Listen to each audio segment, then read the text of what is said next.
The forest moon of Velcora was never meant to host a war. Its canopy shimmered with bioluminescent fungi, and its soil sang with the hum of ancient root networks. But war came anyway, dragging blood and fire across its sacred ground.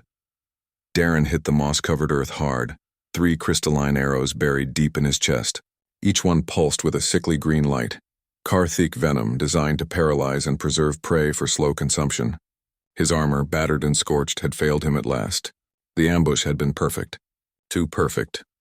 He tried to move his fingers, nothing. The venom was spreading faster than his nanites could compensate. Above him the canopy swayed, and he could hear the chittering clicks of the Karthik hunters approaching. They took their time with humans. It was their way.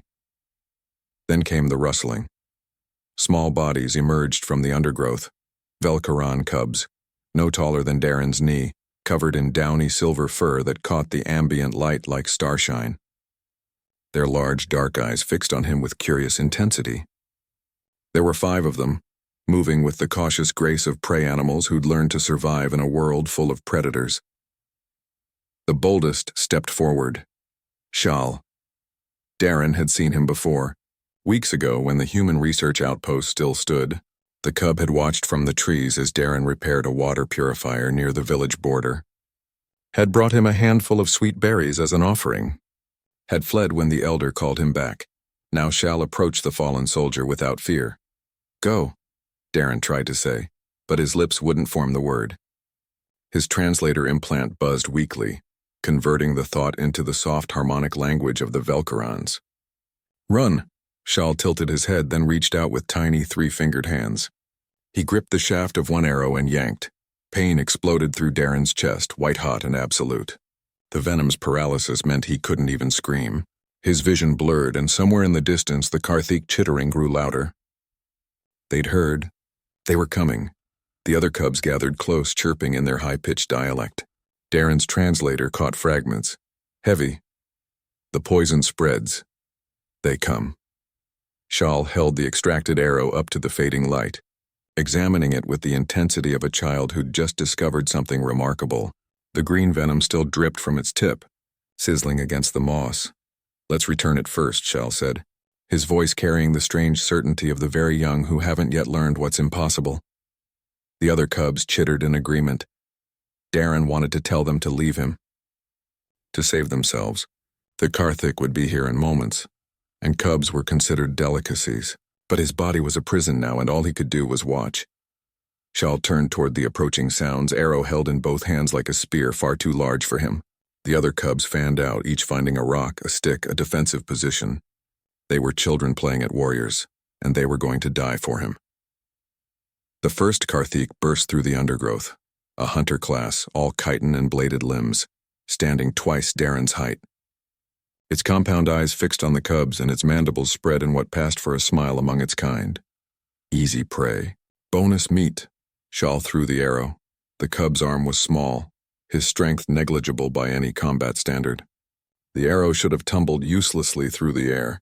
But the Velcorans hadn't survived on a world full of megafauna by being weak. Their species had evolved something humanity's scientists had barely begun to understand, a form of localized telekinesis, born from the same root networks that connected their forests, expressed through pure will when necessity demanded. The arrow flew like a railgun shot. It punched through the Karthik's thorax, venom and all bearing itself to the fletching. The hunter staggered, chittered once in surprise, and collapsed. Green ichor pooled beneath it. The other cubs released their stones and sticks. Each projectile flew with impossible force, guided by desperate communal will. 2 more Karthik fell. A 4th retreated, clicking alarm signals. Shal turned back to Darren, his small chest heaving with effort. The glow of the forest seemed to concentrate around him. Around all of them. The cubs were drawing power from Velcora itself. From the ancient networks their ancestors had built over millennia. "Heavy," one of the other cubs said, looking at Darren's armored form. "Can't carry." "Then we bring help," Shal decided.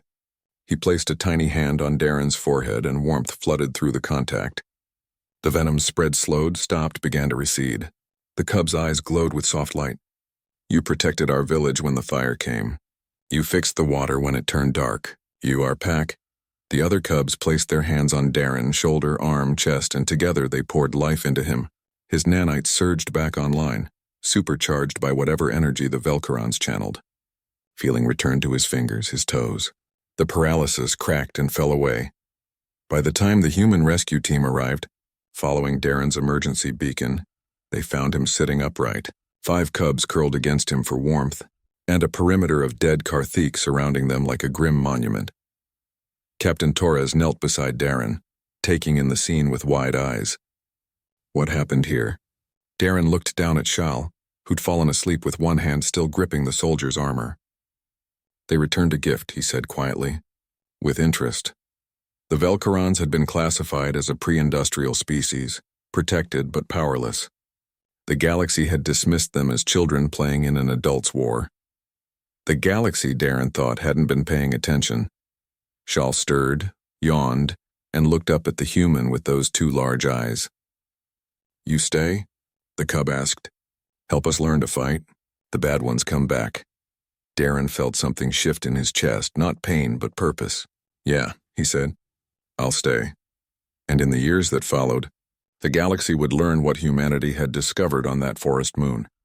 That sometimes the fiercest protectors came in the smallest packages, and that a cub's courage could change the course of empires.